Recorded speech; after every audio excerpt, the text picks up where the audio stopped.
ਸਤਿ ਸ਼੍ਰੀ ਅਕਾਲ ਜੀ। ਤੁਸੀਂ ਜੁੜੇ ਹੋਏ ਦੇਸ਼ ਪ੍ਰਦੇਸ਼ ਦੇ ਨਾਲ ਤੇ ਮੈਂ ਰਣਵੀਰ ਸੰਧੂ। ਵਿਸ਼ਾ ਸਾਡਾ ਓਨਲੀ ਆਸਟ੍ਰੇਲੀਆ। ਤੁਸੀਂ ਗੱਲ ਕੈਨੇਡਾ ਦੀ ਵੀ ਕਰ ਸਕਦੇ ਹੋ, ਅਸੀਂ ਵੀ ਕਰਾਂਗੇ, ਪਰ ਜ਼ਿਆਦਾਤਰ ਜ਼ਿਆਦਾ ਟੌਪਿਕ ਹੈ ਸਾਡਾ ਕੇਂਦਰੀ ਤੁਰ ਹੈ ਆਸਟ੍ਰੇਲੀਆ ਰਹੂਗਾ। ਦੇ ਕਾਰਨ ਨੇ ਦੋ ਤਿੰਨ। ਇੱਕ ਤਾਂ ਆਸਟ੍ਰੇਲੀਆ ਨੇ ਕੋਈ ਬੈਕਲੌਗ ਇਕੱਠਾ ਨਾ ਕਰਕੇ ਬੜੀਆਂ ਫਰੈਸ਼ ਐਪਲੀਕੇਸ਼ਨਸ ਲੈਣੀਆਂ ਸ਼ੁਰੂ ਕੀਤੀਆਂ, ਵੀਜ਼ਾਜ਼ ਵੀ ਆ ਰਹੇ ਨੇ, ਈਵਨ ਟਰੈਵਲ ਦੀਆਂ ਪਾਲਿਸੀਆਂ ਵੀ ਬੜੇ ਸੁਚੱਜੇ ਢੰਗ ਦੇ ਨਾਲ ਵਿਸਥਾਰਪੂਰਵਕ ਲੋਕਾਂ ਦੇ ਨਾਲ ਸਾਂਝੀਆਂ ਕਰ ਲਈਆਂ ਗਈਆਂ। ਦੂਸਰਾ, ਪਿੱਛੇ ਜੇ ਕੁਝ ਅਨਾਊਂਸਮੈਂਟਸ ਉਹਨਾਂ ਦੇ ਮਾਣਯੋਗ ਪ੍ਰਧਾਨ ਮੰਤਰੀ ਜੀ ਵੱਲੋਂ ਹੋਈਆਂ ਕਿ ਅਸੀਂ ਹੁਣ ਬੱਚਿਆਂ ਨੂੰ ਵਰਕ ਰਾਈਟਸ ਫੁੱਲ ਟਾਈਮ ਦਿੰਦੇ, ਇਹਦਾ ਮਤਲਬ ਲੇਬਰ ਦੀ ਕਮੀ ਔਰ ਵੀਜ਼ਾਜ਼ ਮਿਲਣੇ ਨੇ। ਇਹ ਅਸੀਂ 2-3 ਵਾਰ ਸ਼ੋਅ ਦੇ ਵਿੱਚ ਡਿਸਕਸ ਕਰ ਚੁੱਕੇ ਹਾਂ। ਅੱਜ ਇੱਕ ਹੋਰ ਖਾਸ ਅਪਡੇਟ ਇਹ ਆਈ ਹੈ ਕਿ ਆਸਟ੍ਰੇਲੀਆ ਨੇ ਜਿਹੜੀਆਂ ਅੰਬੈਸੀ ਫੀਸਸ ਸੀਗੀਆਂ, ਜਿਹਦੇ ਵਿੱਚ ਭਾਵੇਂ ਤੁਹਾਡੀ 30,000 ਸੀ, 35 ਸੀ, ਸਪੌਸ ਦੀ 40 ਸੀ, ਉਹ ਸਾਰੀ ਦੀਆਂ ਸਾਰੀਆਂ ਵੇਵ ਆਫ ਕਰਤੀਆਂ 8 ਹਫ਼ਤਿਆਂ ਦੇ ਲਈ। ਹੋਰ ਕੀ ਹੋਊਗਾ, ਕਿਵੇਂ ਅਪਲਾਈ ਕਰਨਾ ਹੈ, ਕਿਵੇਂ ਈਜ਼ੀ ਤਰੀਕੇ ਨਾਲ ਹੁਣ ਆਸਟ੍ਰੇਲੀਆ ਜਾਇਆ ਜਾ ਸਕਦਾ, ਇਹਦੇ ਬਾਰੇ ਅਸੀਂ ਚਾਨਣਾ ਪਾਉਣ ਦੀ ਕੋਸ਼ਿਸ਼ ਕਰਾਂਗੇ। ਸਾਡੇ ਨਾਲ ਫਿਊਚਰ ਬਿੰਗ ਤੋਂ ਮਿਸਟਰ ਬਨੀ ਜੀ ਨੇ, ਜੋ ਕਿ ਵਿਸ਼ੇਸ਼ ਤੌਰ ਦੇ ਉੱਪਰ ਕੈਨੇਡਾ ਆਸਟ੍ਰੇਲੀਆ ਦੇ ਵੱਖ-ਵੱਖ ਦੇਸ਼ਾਂ ਦੇ ਜਿਹੜੇ ਵੀਜ਼ਾਜ਼ ਨੇ ਉਹਨਾਂ ਨੂੰ ਫਾਈਲ ਪੁੱਟ ਅਪ ਕਰਦੇ ਨੇ ਐਮਬੈਸੀ ਦੇ ਵਿੱਚ। ਸਤਿ ਸ਼੍ਰੀ ਅਕਾਲ ਜੀ, ਸਵਾਗਤ ਹੈ। ਸਤਿ ਸ਼੍ਰੀ ਅਕਾਲ ਸਰ। ਬਨੀ ਜੀ, ਇਸ ਅਨਾਊਂਸਮੈਂਟ ਤੋਂ ਕੀ ਸਿੱਟਾ ਕੱਢਦੇ ਹੋ ਔਰ ਕੀ ਹੈਗੀ ਪੂਰੀ ਅਨਾਊਂਸਮੈਂਟ ਕੀ ਹੈ? ਸਰ ਬੇਸਿਕਲੀ ਦੇਖੋ, ਸਭ ਤੋਂ ਜ਼ਿਆਦਾ ਤਾਂ ਉੱਥੇ ਜੋ ਵਰਕਰ ਨੇ ਉਹਨਾਂ ਦੀ ਸ਼ਾਰਟੇਜ ਹੈ ਨਾ। ਦੈਨ ਉਸ ਅਕੋਰਡਿੰਗ ਹੀ ਉਹਨਾਂ ਨੇ ਪਹਿਲਾਂ ਵਰਕ ਰਾਈਟਸ ਵਧਾਏ ਸੀਗੇ ਬੱਚਿਆਂ ਦੇ, ਕਿਉਂਕਿ ਉੱਥੇ ਲੇਬਰਰ ਦੀ ਕਮੀ ਹੈ। ਦੈਨ ਉਹਨੂੰ ਇੱਕ ਮਾਈਗ੍ਰੇਟ ਕਰਨ ਦੇ ਉਹਦੇ ਕਰਕੇ ਹੀ ਇਹਨਾਂ ਨੇ ਇੱਕ ਪ੍ਰਮੋਟ ਕੀਤਾ ਸੀਗਾ ਕਿ ਜੋ ਬੱਚੇ ਨੇ ਉਹ ਫੁੱਲ ਟਾਈਮ ਵਰਕ ਪਰਮਿਸ਼ਨ ਸੀ ਡਿਊਰਿੰਗ ਕੋਵਿਡ, ਜਦ ਤੱਕ ਕੋਵਿਡ ਰਹੂਗਾ, ਇਹ ਫੁੱਲ ਟਾਈਮ ਨਹੀਂ ਹੈ, ਜਦ ਤੱਕ ਕੋਵਿਡ ਰਹੂਗਾ ਉਸ ਅਕੋਰਡਿੰਗ ਹੀ ਇਹ ਸਾਰਾ ਵਰਕ ਰਾਈਟਸ ਜੋ ਨੇ ਉਹਨਾਂ ਚੱਲਣਗੇ। ਦੈਨ ਕੱਲ੍ਹ ਇੱਕ ਨਵੀਂ ਅਨਾਊਂਸਮੈਂਟ ਆਈ ਹੈ ਜਿਸ ਦੇ ਵਿੱਚ ਉਹਨਾਂ ਨੇ ਜੋ ਐਮਬੈਸੀ ਫੀਸ ਸੀ $630 ਉਹ ਵੇਵਰ ਕਰਤੀ ਹੈ। ਹੁਣ ਜੋ ਬੱਚੇ ਅਪਲਾਈ ਕਰਨਗੇ ਉਹਨਾਂ ਨੂੰ ਐਮਬੈਸੀ ਫੀ ਪੇ ਕਰਨ ਦੀ ਬਿਲਕੁਲ ਜ਼ਰੂਰਤ ਨਹੀਂ ਹੈ। ਉਹ ਆਪਣੀ ਜੋ ਲੌਜਮੈਂਟ ਹੈ ਉਹ ਵਿਦਆਊਟ ਐਮਬੈਸੀ ਫੀਸ ਕਰਨਗੇ, ਜੋ ਕਿ ਇੱਕ ਬਹੁਤ ਅੱਛਾ ਬੱਚਿਆਂ ਦੇ ਲਈ ਹੈ। ਕਿਉਂਕਿ ਪਹਿਲਾਂ ਕੀ ਸੀਗਾ ਕਿ ਐਮਬੈਸੀ ਫੀਸ ਬਹੁਤ ਜ਼ਿਆਦਾ ਹੈ ਨਾ, ਐਜ਼ ਕੰਪੈਰੇਟਿਵਲੀ ਜੇ ਆਪਾਂ ਕੈਨੇਡਾ ਚੱਲੀਏ ਹੋ ਗਿਆ ਸਪੌਸ ਦਾ 40-50 ਬਣ ਜਾਂਦਾ ਜੀ। ਬੇਸਿਕਲੀ 36,000 ਬੱਚੇ ਦੀ ਐਮਬੈਸੀ ਫੀਸ ਹੀ ਚੱਲ ਜਾਂਦੀ ਸੀ। ਅਦਰਵਾਈਜ਼ ਜੇ ਆਪਾਂ ਕੈਨੇਡਾ ਦੀ ਗੱਲ ਕਰੀਏ, ਉੱਥੇ ਬੱਚੇ ਦਾ 13 ਤੋਂ 14,000 ਰੁਪਏ ਹੀ ਲੱਗਦੇ ਸੀ। ਦੈਨ ਉਸ ਅਕੋਰਡਿੰਗਲੀ ਜੇ ਆਪਾਂ ਦੇਖ ਕੇ ਚੱਲੀਏ ਤਾਂ 2 ਮਹੀਨੇ ਇੱਕ ਬਹੁਤ ਅੱਛੀ ਪ੍ਰਮੋਸ਼ਨ ਹੈ ਇਹ, ਕਿ ਬੱਚਿਆਂ ਨੂੰ ਉਹ ਇਨਵਾਈਟ ਕਰ ਰਹੇ ਨੇ ਕਿਉਂਕਿ ਲੇਬਰਰ ਦੀ ਕਮੀ ਹੈ। ਦੈਨ ਜਿਹੜੇ ਬੱਚੇ ਇੰਟਰਸਟਿਡ ਹੈ ਨੇ 2019 pass out, 20 pass out, 21 pass out, ਤਿੰਨੋਂ ਸਾਨੂੰ ਕੰਟੈਕਟ ਕਰ ਸਕਦੇ ਨੇ। ਬਟ ਇਹ ਹੈ ਕਿ ਜੋ 12th ਦੇ ਵਿੱਚ ਪਰਸੈਂਟੇਜ ਆ ਉਹ 60%, ਗ੍ਰੈਜੂਏਸ਼ਨ ਦੇ ਵਿੱਚ 50% ਵੀ ਹੋਊਗੀ। ਓਵਰਆਲ 6 ਚਾਹੀਦੇ ਨੇ ਸਾਨੂੰ। ਜਿਹੜੇ ਬੱਚੇ ਜ਼ਿਆਦਾ ਤੋਂ ਜ਼ਿਆਦਾ ਅਪਲਾਈ ਕਰ ਸਕਦੇ ਨੇ ਤੇ ਇਹ ਜੋ ਮੌਕਾ ਹੈ ਉਹਦੇ ਆਪਣਾ ਫਿਊਚਰ ਜਾ ਕੇ ਉੱਥੇ ਸਿਕਿਉਰ ਕਰ ਸਕਦੇ ਨੇ। ਤੇ ਕਿਸ ਇਨਟੇਕ ਲਈ ਹੁਣ ਐਪਲੀਕੇਸ਼ਨ ਲਓਗੇ ਤੁਸੀਂ? ਫਰਵਰੀ ਦਾ ਮੇਰੇ ਕੋਲ ਨਿਕਲ ਚੁੱਕਾ। ਦੇਖੋ ਬੇਸਿਕਲੀ ਫੈਬ ਇਨਟੇਕ ਹੈ, ਅਵੇਲੇਬਲ ਹੈ, ਕਿਉਂਕਿ ਜੇ ਆਪਾਂ ਕਾਲਜਸ ਦੇ ਵਿੱਚ ਕੁਝ ਸਰਕਾਰੀ ਕਾਲਜਸ ਦੇ ਵਿੱਚ ਅਪਲਾਈ ਕਰਦੇ ਹਾਂ ਦੈਨ ਫੈਬ ਇਨਟੇਕ ਹੈ। ਬਟ ਥੋੜਾ ਮੈਡੀਕਲ ਨੂੰ ਲੈ ਕੇ ਇਸ਼ੂ ਜ਼ਰੂਰ ਆ ਰਿਹਾ, ਕਿਉਂਕਿ ਇੱਥੇ ਹੈਪ ਆਈਡੀ ਜੋ ਹੈ ਉਹ ਬਾਅਦ 'ਚ ਜਨਰੇਟ ਹੁੰਦਾ ਅੱਜ ਦੇ ਟਾਈਮ 'ਚ। ਜਦੋਂ ਆਪਾਂ ਫਾਈਲ ਸਬਮਿਟ ਕਰਾਂਗੇ ਦੈਨ ਉਸ ਤੋਂ ਬਾਅਦ ਇੱਕ ਹੈਪ ਆਈਡੀ ਜਨਰੇਟ ਹੁੰਦਾ, ਉਹ ਲੈ ਕੇ ਜਦੋਂ ਤੁਸੀਂ ਮੈਡੀਕਲ ਕਰਵਾਉਣ ਜਾਓਗੇ ਤਾਂ ਹੀ ਹੋ ਪਾਊਗਾ, ਨਹੀਂ ਅਦਰਵਾਈਜ਼ ਅਪਾਇੰਟਮੈਂਟ ਵੀ ਨਹੀਂ ਮਿਲ ਰਹੀ। ਹੋਰ ਕੀ ਗਾਈਡਲਾਈਨਸ ਨੇ? ਜਿਵੇਂ ਤੁਸੀਂ ਤੁਹਾਡਾ ਆਫਿਸ ਜਿਹੜਾ ਇੱਕ ਮੋਹਾਲੀ 'ਚ, ਇੱਕ ਆਸਟ੍ਰੇਲੀਆ, ਇੱਕ ਕੈਨੇਡਾ, ਔਰ ਤਿੰਨੋਂ ਹੀ ਦੇਸ਼ ਮੇਜਰ ਨੇ ਇਮੀਗ੍ਰੇਸ਼ਨ ਦੇ ਵਿੱਚ, ਕੈਨੇਡਾ ਲੈ ਕੇ ਜਾਣ 'ਚ, ਆਸਟ੍ਰੇਲੀਆ ਲੈ ਕੇ ਜਾਣ 'ਚ ਔਰ ਇੰਡੀਆ ਭੇਜਣ ਦੇ ਵਿੱਚ। ਮੋਹਾਲੀ ਪੂਰੀ ਹੱਬ ਹੈਗੀ ਹੈ। ਸੌਰਵ ਜੀ ਦੀ ਮੈਂ ਵੀਡੀਓ ਸੁਣ ਰਿਹਾ ਸੀ, ਫਿਊਚਰ ਵਿੰਗ ਵੱਲੋਂ ਬਣਾਈਆਂ ਹੋਈਆਂ YouTube ਦੇ ਉੱਪਰ, ਉਹਨਾਂ ਨੇ ਕਾਫੀ ਸਪੈਸੀਫਿਕ ਸਟੂਡੈਂਟਸ ਨੂੰ ਸੱਦਾ ਦਿੱਤਾ ਹੈ। ਸੋ ਕੀ ਪਾਲਿਸੀਜ਼ ਰਹਿਣਗੀਆਂ, ਕਿਹਨਾਂ ਨੂੰ ਤੁਸੀਂ ਬੁਲਾ ਰਹੇ ਹੋ? ਪਹਿਲਾਂ ਆਪਾਂ ਕਾਲ ਲੈ ਲਈ, ਕਾਲਸ ਕਾਫੀ ਵੱਜ ਰਹੀਆਂ ਹੈਗੀ ਜੀ। ਹੈਲੋ, ਆਵਾਜ਼ ਸੁਣ ਪਾ ਰਹੇ ਹੋ ਜੀ? ਜੀ ਸੋ ਕੀ ਤਿਆਰੀ ਹੈ, ਕਿਸ ਤਰ੍ਹਾਂ ਦੀ ਕੈਟਾਗਰੀ ਦੇ ਸਟੂਡੈਂਟਸ ਨੂੰ ਤੁਸੀਂ ਜ਼ਿਆਦਾ ਇਨਵਾਈਟ ਕਰ ਰਹੇ ਹੋ? ਸਰ ਬੇਸਿਕਲੀ ਦੇਖੋ, ਪ੍ਰੋਫਾਈਲ ਜੋ ਅਕੈਡਮਿਕਲੀ ਹੈ ਬੱਚਾ ਵੀਕ ਨਹੀਂ ਹੋਣਾ ਚਾਹੀਦਾ। ਆਇਲਸ ਜੋ ਹੈ ਉਹ ਕੰਪੈਟੀਟਿਵਲੀ ਤਾਂ ਹੋਵੇ ਘੱਟੋ ਘੱਟ ਓਵਰਆਲ 6 ਨਾਟ ਲੈਸ ਦੈਨ 5.5। ਜੇ ਕੋਈ ਬੱਚਾ ਮਾਸਟਰਸ ਦੇ ਲਈ ਚੱਲਿਆ 6 ਈਚ ਦੀ ਮਿਨੀਮਮ ਰਿਕੁਆਇਰਮੈਂਟ ਹੈ, ਨਹੀਂ ਅਦਰਵਾਈਜ਼ ਗ੍ਰੈਡ ਸਰਟੀਫਿਕੇਟ ਲੱਗ ਜਾਂਦਾ ਕਿ ਇੱਕ ਪਹਿਲਾਂ ਪ੍ਰੀ ਮਾਸਟਰਸ ਕਰਾਂਗੇ 6 ਮਹੀਨੇ ਦਾ ਕੋਰਸ, ਉਹ ਅਲੱਗ ਤੋਂ ਫੀਸ ਪੇ ਕਰਨੀ ਪਊਗੀ, ਦੈਨ 2 ਸਾਲਾਂ ਦੀ ਅੱਗੇ ਮਾਸਟਰਸ ਹੈ। ਤਾਂ ਬੱਚੇ ਦੀ ਜੇ ਪ੍ਰੋਫਾਈਲ ਅੱਛੀ ਹੈ ਐਂਡ 2019 ਤੋਂ ਬਾਅਦ ਕਿਸੇ ਦਾ ਕਿਊਬੈਕ ਕਰਕੇ ਗੈਪ ਪੈ ਗਿਆ ਸੀ, ਕਿਉਂਕਿ ਉਹ ਇਸ਼ੂ ਰਿਹਾ 1.5 ਸਾਲ, ਔਰ ਰਿਫਿਊਜ਼ਲ ਹੈ ਕੈਨੇਡਾ ਤੋਂ, ਉਹ ਬੱਚੇ ਵੀ ਅਪਲਾਈ ਕਰ ਸਕਦੇ ਨੇ। ਬਟ ਅੱਛੀਆਂ ਪ੍ਰੋਫਾਈਲਸ ਜੋ ਹੈ ਨੇ, ਅਕੈਡਮਿਕਲੀ ਜੋ ਅੱਛੇ ਨੇ, ਆਇਲਸ ਜੋ ਅੱਛਾ ਸਕੋਰ ਅਚੀਵ ਕੀਤਾ ਹੋਇਆ, ਉਹ ਬੱਚੇ ਬਿਲਕੁਲ ਕੰਟੈਕਟ ਕਰਨ। ਗੈਪ ਦਾ ਇਸ ਟਾਈਮ ਕੋਈ ਜ਼ਿਆਦਾ ਇਸ਼ੂ ਨਹੀਂ ਹੈ, ਬਟ ਇਹ ਹੈ ਕਿ ਉਹਨੂੰ ਆਪਾਂ ਜਸਟੀਫਾਈ ਕਰ ਸਕੀਏ, ਐਵੀਡੈਂਸ ਦੇ ਸਕੀਏ ਕਿ ਅੱਗੇ ਐਡਮਿਸ਼ਨ ਲਈ ਸੀ ਜਾਂ ਕੋਈ ਰਿਫਿਊਜ਼ਲ ਆਲਰੇਡੀ। ਸਾਰੀਆਂ ਕੰਪਨੀਆਂ, ਇਵਨ ਤੁਹਾਡੀ ਵੀ ਫਿਊਚਰ ਵਿੰਗ, ਜਿਹੜੇ ਹੁਣ ਫਰੈਸ਼ ਵੀਜ਼ਾਜ਼ ਲਏ, ਜਿਨ੍ਹਾਂ ਨੇ, ਜਿਹਦੇ ਵਿੱਚ 8-10 ਕੰਪਨੀਆਂ ਆਪਣੇ ਕੋਲ ਇੱਥੇ ਆਉਂਦੀਆਂ, ਇਸ ਮੰਚ ਤੇ ਆਉਂਦੀਆਂ, ਸ਼ੋਅ ਕਰਦੇ ਨੇ ਗੈਪ। ਜਿਵੇਂ ਤੁਸੀਂ ਕਿਹਾ ਕਿ ਗੈਪ ਤਾਂ ਬਹੁਤ ਵੱਡਾ ਇਸ਼ੂ ਨਹੀਂ ਹੈ, ਗੈਪ ਨੂੰ ਵੀ ਐਕਸੈਪਟ ਕੀਤਾ ਜਾ ਰਿਹਾ। ਇੱਕ ਕੰਸਲਟੈਂਟ ਦਾ ਤਜਰਬਾ ਹੈ ਕਿ ਉਹਨੂੰ ਕਿਵੇਂ ਪ੍ਰੈਜ਼ੈਂਟ ਕਰਦਾ ਹੈ, ਜਾਂ ਗੈਪ ਸਭ ਦਾ ਹੀ ਮਨਜ਼ੂਰ ਹੋ ਸਰ ਜਾਂਦਾ? ਬੇਸਿਕਲੀ ਦੇਖੋ ਜੇ ਤਾਂ ਬਿਲਕੁਲ ਬੱਚਾ ਫ੍ਰੀ ਹੈ 19 ਤੋਂ ਬਾਅਦ ਕੁਝ ਵੀ ਨਹੀਂ ਕੀਤਾ ਦੈਨ ਆਪਾਂ ਨਹੀਂ ਕਰ ਸਕਦੇ ਉਹ ਕੇਸ ਨੂੰ, ਹੈ ਨਾ। ਉਸ ਅਕੋਰਡਿੰਗਲੀ ਐਵੀਡੈਂਸ ਦੇ ਵਿੱਚ ਹੁਣ ਕੋਵਿਡ ਹੈ, ਦੈਨ ਉਸ ਤੋਂ ਬਾਅਦ ਰਿਫਿਊਜ਼ਲਸ ਬਹੁਤ ਜ਼ਿਆਦਾ ਆਈਆਂ ਨੇ, ਕਿਉਂਕਿ ਓਵਰਆਲ ਜੇ ਕਿਸੇ ਨੇ 19 ਪਾਸ ਆਊਟ ਸੀ, ਆਇਲਸ ਕੀਤੀ ਹੈ, ਦੈਨ ਉਹਨੇ ਕਦੇ ਅਪਲਾਈ ਜ਼ਰੂਰ ਕੀਤਾ ਹੋਊਗਾ, ਚਾਹੇ ਉਹ ਕੋਈ ਵੀ ਕੰਟਰੀ ਨੂੰ ਲੈ ਕੇ ਹੋਵੇ, ਹੈ ਨਾ। ਜੇ ਕੈਨੇਡਾ ਤੋਂ ਅਪਲਾਈ ਕੀਤਾ ਤਾਂ ਪੋਜ਼ਿਟਿਵ ਹੈ ਜੀ, ਬਿਲਕੁਲ, ਕਿਉਂਕਿ ਉਹਦੀ ਇੰਟੈਂਸ਼ਨ ਤਾਂ ਸੀ ਅੱਗੇ ਸਟੱਡੀ ਕਰਨ ਦੀ। ਹੋ ਸਕਦਾ ਕਿਊਬਿਕ ਦੇ ਵਿੱਚ ਜਿਹੜੇ ਬੱਚਿਆਂ ਨੇ ਅਪਲਾਈ ਕੀਤਾ ਸੀ ਉਹਨਾਂ ਨੇ ਆਨਲਾਈਨ ਕਲਾਸਿਸ ਵੀ ਲਾਈਆਂ ਨੇ, ਆਨਲਾਈਨ ਕਲਾਸਿਸ ਤੋਂ ਉਹਨਾਂ ਨੂੰ ਟ੍ਰਾਂਸਕ੍ਰਿਪਟ ਮਿਲੀਆਂ ਨੇ, ਉਹ ਆਪਾਂ ਸਬਮਿਟ ਕਰ ਸਕਦੇ ਹਾਂ ਪ੍ਰੋਫਾਈਲ ਦੇ ਵਿੱਚ। ਸੋ ਤੁਹਾਡਾ ਮਕਸਦ ਇਹ ਹੈ ਕਿ ਜਿਹੜੇ ਆਸਟ੍ਰੇਲੀਆ ਫਰੈਸ਼ ਜਾਣ ਵਾਲੇ ਨੇ ਉਹ ਤਾਂ ਚਲੋ ਜਾਣਗੇ ਹੀ ਜਾਣਗੇ, ਕੈਨੇਡਾ ਰਿਫਿਊਜ਼ਲ ਬੱਚਿਆਂ ਲਈ ਮੇਰੇ ਖਿਆਲ ਬਹੁਤ ਸੁਨਹਿਰੀ ਮੌਕਾ ਹੈ ਜੀ। ਓਵਰਆਲ 6 ਨਾਟ ਲੈਸ ਦੈਨ 5.5 ਦੋ ਮੋਡਿਊਲ ਦੇ ਵਿੱਚ ਵੀ ਜੇ ਕਿਸੇ ਦੇ 5.5 ਹੈ ਨੇ, ਉਹਨਾਂ ਲਈ ਇੱਕ ਸੁਨਹਿਰੀ ਮੌਕਾ ਹੈ ਕਿ ਉਹ ਬੱਚੇ ਆਪਣਾ ਇਹ ਟਾਈਮ ਜੋ ਹੈ ਉਹ ਆਪਣਾ ਓਪਰਚੁਨਿਟੀ ਚੰਗੀ ਹੈ ਕਿ ਉੱਥੇ ਜਾਣ, ਆਪਣੀ ਲਾਈਫ ਨੂੰ ਸੈਟਲ ਕਰ ਸਕਣ, ਅੱਛੀ ਪੜ੍ਹਾਈ ਲੈ ਸਕਣ, ਕਿਉਂਕਿ ਜੇ 19 ਤੋਂ ਬਾਅਦ ਇੱਥੇ ਗੈਪ ਪੈ ਚੁੱਕਿਆ, ਹੁਣ ਇੱਥੇ ਵੀ ਜੇ ਗ੍ਰੈਜੂਏਸ਼ਨ ਕਰਨਗੇ ਉਹਦੇ ਲਈ ਵੀ ਬਹੁਤ ਟਾਈਮ ਹੈ ਕਿ ਉਹ ਅੱਗੇ ਕੰਟੀਨਿਊ ਆਪਣੀ ਸਟੱਡੀਜ਼ ਕਰ ਸਕਣ। ਜੀ। ਹੈਲੋ ਹੈਲੋ हाँ जी बोल रहे हैं जी, सवाल पूछो जी। सर मेरा ब्रदर का एक थोड़ा सा इशू है कि उसको फाइल लगाना है, तो आप थोड़ा सा बताएंगे कि हम कहाँ आ सकते हैं? की प्रोफाइल की ਉਹਨਾਂ ਦੀ ਕਿਹੜੇ ਕੰਟਰੀ ਲਈ ਅਪਲਾਈ ਕਰਨਾ? ਆਸਟ੍ਰੇਲੀਆ के लिए अप्लाई करना है सर। ਆਸਟ੍ਰੇਲੀਆ ਲਈ ਅਪਲਾਈ ਕਰਨਾ ਹੈਗਾ, ਬਿਲਕੁਲ। ਨੰਬਰ ਤੁਹਾਡੀ ਟੀ ਸਕਰੀਨ ਤੇ। मैं गंगानगर में रहता हूँ सर। गंगानगर पे रह रहे हो? तो उसका हमने फाइल यहाँ पे ही जो एक कंसल्टेंट है उससे कंसल्ट किया, तो उन्होंने साफ मना कर दिया कि तुम्हारा भी फाइल उन्होंने सिस्टम आपको थोड़ा सारा बता देते हैं क्या क्या। ਮਨੀ ਜੀ ਕੀ ਹੈ ਕਿਵੇਂ, ਇੱਕ ਮਿੰਟ ਹੋਲਡ ਕਰੋ ਜੀ, ਕਿਵੇਂ ਐਡੀ ਦੂਰੋਂ ਭੱਜ ਕੇ ਨਾਲ ਪਹਿਲਾਂ ਤੁਸੀਂ ਇਹਨਾਂ ਦੀ ਅਸੈਸਮੈਂਟ ਕਰੋ, ਉੱਥੇ ਬੈਠਿਆਂ ਦੀ ਕਰੋ ਕਿ ਹਾਂ ਵੀਜ਼ਾ ਦੇ ਚਾਂਸਸ ਕਿੰਨੇ ਹੈਗੇ ਆ, ਕਿਵੇਂ ਤੁਹਾਨੂੰ ਅਪਰੋਚ ਕਰ ਸਕਦੇ ਆ? ਬੇਸਿਕਲੀ ਦੇਖੋ WhatsApp ਦੇ ਉੱਤੇ ਇਹੀ ਸੇਮ ਨੰਬਰ ਜੋ ਫਲੈਸ਼ ਹੋ ਰਿਹਾ, ਤੁਸੀਂ WhatsApp ਦੇ ਉੱਤੇ ਇੱਕ ਵਾਰ ਡਾਕੂਮੈਂਟੇਸ਼ਨ ਆਪਣੀ ਸ਼ੇਅਰ ਕਰ ਸਕਦੇ ਹੋ, ਦੈਨ ਉਸ ਅਕੋਰਡਿੰਗਲੀ ਤੁਹਾਨੂੰ ਆਪਸ਼ਨਸ ਵੀ ਸ਼ੇਅਰ ਕਰ ਸਕਦੇ ਹਾਂ ਅਸੀਂ ਕਿ ਕਿਹੜੀ ਲੋਕੇਸ਼ਨ ਦੇ ਉੱਤੇ ਕਿਹੜਾ ਕਾਲਜ ਤੁਹਾਡੇ ਲਈ ਅਵੇਲੇਬਲ ਹੈ, ਦੈਨ ਉਸ ਅਕੋਰਡਿੰਗ ਤੁਹਾਡੀ ਜੋ ਅਸੈਸਮੈਂਟ ਹੋ ਜੂਗੀ, ਦੈਨ ਉਸ ਤੋਂ ਬਾਅਦ ਜੇ ਤੁਹਾਡਾ ਇੰਟਰਸਟ ਬਣਦਾ ਹੋ ਤੁਸੀਂ ਆਫਿਸ ਵਿਜ਼ਿਟ ਕਰ ਤੁਸੀਂ ਆਹ ਨੰबर ਜਿਹੜਾ ਚੱਲ ਰਿਹਾ है जी, ये WhatsApp नंबर है, इस पे अपने डॉक्यूमेंट भेज दो या अपनी रिज्यूम भेज दो या हाय हेलो भेज दो, आपको कॉल आ जाएगी। आप पहले भागो मत पंजाब में, आप दौड़ोगे 2-3 दिन ख़राब करोगे, सर्दी का मौसम है, पहले ये देख लो कि आपकी वीज़ाज़ की पॉसिबिलिटी क्या है, कि अच्छी असेसमेंट लेने के बाद ही आप कंसल्टेंसी के लिए आना। कुछ और पूछना चाहते हैं? ठीक है सर जी, थैंक यू। ਬਹੁਤ ਸਾਰੀਆਂ ਪ੍ਰੋਫਾਈਲਸ ਨੇ ਇਸ ਤਰ੍ਹਾਂ ਦੀਆਂ। ਬਣੀ ਜੀ ਕੀ ਤਰੀਕਾ ਹੈਗਾ ਹੋਰ ਫਿਊਚਰ ਵਿੰਗ ਨੂੰ ਵੈਬਸਾਈਟ ਰਾਹੀਂ, ਈਮੇਲ, ਫੇਸਬੁੱਕ, ਕੀ ਤਰੀਕਾ ਹੈਗਾ ਉਹ ਇਨ ਟੱਚ ਹੋਣ, ਕਿਉਂਕਿ ਤੁਹਾਡੀ ਆਪਣੀ ਟੀਮ ਜਿਹੜੀ ਆਸਟ੍ਰੇਲੀਆ ਬੈਠੀ ਹੈ ਮੇਰਾ, ਉਹਦਾ ਲਾਭ ਲੈ ਸਕੇ ਜੀ। ਬੇਸਿਕਲੀ ਦੇਖੋ ਮੇਲ ਕਰ ਸਕਦੇ ਹੋ ਤੁਸੀਂ, ਅਦਰਵਾਈਜ਼ WhatsApp ਦੇ ਉੱਤੇ ਹੈ, ਟੈਲੀਫੋਨਿਕਲੀ ਜੇ ਤੁਸੀਂ ਸਾਡੇ ਨਾਲ ਗੱਲ ਕਰਨਾ ਚਾਹੁੰਦੇ ਹੋ, ਇੱਕ ਵਾਰ ਜੇ ਤੁਸੀਂ ਮੇਰੇ ਨਾਲ ਗੱਲ ਕਰਨਾ ਚਾਹੁੰਦੇ ਹੋ ਦੈਨ ਤੁਸੀਂ ਅਪਾਇੰਟਮੈਂਟ ਫਿਕਸ ਕਰ ਸਕਦੇ ਹੋ, ਜੋ ਨੰਬਰ ਫਲੈਸ਼ ਹੋ ਰਿਹਾ ਦੈਨ ਉਸ ਅਕੋਰਡਿੰਗ ਤੁਹਾਨੂੰ ਇੱਕ ਟਾਈਮ ਦਿੱਤਾ ਜਾਊਗਾ ਕਿ ਤੁਸੀਂ ਕਦੋਂ ਕਾਲ ਕਰ ਸਕਦੇ ਹੋ। ਬਾਕੀ ਪ੍ਰੋਫਾਈਲ ਦੀ ਅਸੈਸਮੈਂਟ ਪ੍ਰੋਪਰ ਵੇ ਦੇ ਵਿੱਚ ਤੁਹਾਡੀ ਟੈਲੀਫੋਨਿਕਲੀ ਔਰ WhatsApp ਦੇ ਉੱਤੇ ਹੀ ਹੋ ਜੂਗੀ।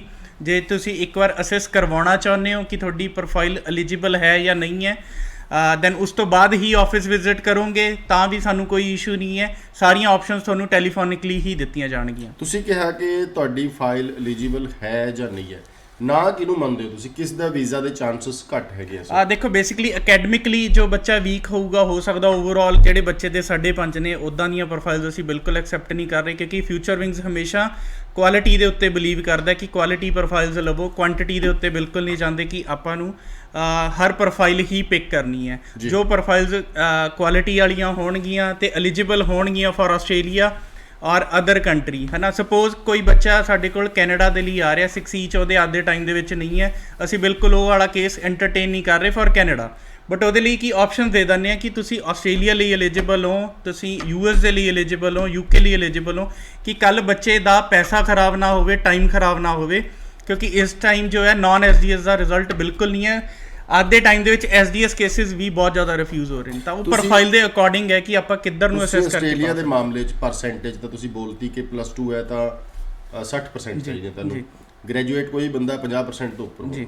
ਦੂਸਰਾ ਆ ਜਾਂਦਾ ਬੈਂਡਸ, ਓਵਰਆਲ 6 ਇੱਕ ਮੋਡਿਊਲ ਜਾਂ ਦੋ ਮੋਡਿਊਲ 5.5 2 ਚੋਂ 5.5 12th ਦੇ ਨਾਲ 6 ਈਚ ਕੁਝ ਪ੍ਰੋਗਰਾਮ ਹੈ ਨੇ ਜੋ ਮਾਸਟਰਸ ਡਾਇਰੈਕਟ ਐਲੀਜੀਬਲ ਨੇ, ਔਰ ਅਦਰਵਾਈਜ਼ ਜੇ ਕਿਸੇ ਬੱਚੇ ਦੇ ਨਹੀਂ ਹੋਣਗੇ ਉਹਨਾਂ ਨੂੰ ਇੱਕ ਪ੍ਰੀ ਮਾਸਟਰਸ ਦਾ ਕੋਰਸ ਲੱਗਦਾ ਹੈ ਜਿਹਨੂੰ ਆਪਾਂ ਗ੍ਰੈਡ ਸਰਟੀਫਿਕੇਟ ਕਹਿ ਦਿੰਦੇ ਆ, ਦੈਨ ਉਹ ਮੇਨ ਕੋਰਸ ਦੇ ਵਿੱਚ ਐਲੀਜੀਬਲ। ਹੁਣ ਆ ਜਾਂਦਾ ਗੈਪ ਦਾ ਮੁੱਦਾ, ਤੁਸੀਂ ਕਹਿ ਰਹੇ ਹੋ ਕਿ 19 20 21 ਦੀ ਕੋਈ ਪ੍ਰੋਬਲਮ ਨਹੀਂ। ਦੇਖੋ 12th ਤੋਂ ਬਾਅਦ 19 20 21 ਬਿਲਕੁਲ ਐਲੀਜੀਬਲ ਨੇ। ਗ੍ਰੈਜੂਏਸ਼ਨ ਜਿਹਨੇ ਕੀਤੀ ਹੋਈ ਹੈ, ਕਿਤੇ ਜੌਬ ਕਰ ਰਿਹਾ, ਐਵੀਡੈਂਸ ਹੈ ਨੇ ਉਹਨਾਂ ਕੋਲ ਪ੍ਰੋਪਰ ਵੇ ਦੇ ਵਿੱਚ, ਉਹ ਚਾਹੇ ਸਾਨੂੰ 10 12 ਪਾਸ ਆਊਟ ਵੀ ਹੋਊਗਾ 10 ਸਾਲ ਦਾ, ਜੇ ਉਹਦਾ ਸਟੱਡੀ ਗੈਪ ਹੈ ਉਹ ਐਲੀਜੀਬਲ ਹੈ, ਚਾਹੇ ਉਹ ਆਸਟ੍ਰੇਲੀਆ ਚਾਹੇ ਕਿਸੇ ਵੀ ਕੰਟਰੀ ਲਈ ਹੈ। ਬਟ ਪ੍ਰੋਫਾਈਲ ਕਿੱਥੇ ਲਈ ਉਹਨਾਂ ਦੀ ਮੀਟ ਕਰ ਰਹੀ ਹੈ ਉਹ ਆਪਾਂ ਦੇਖਾਂਗੇ ਤੁਹਾਡੀ ਪ੍ਰੋਫਾਈਲ ਦੇਖਣ ਤੋਂ ਬਾਅਦ।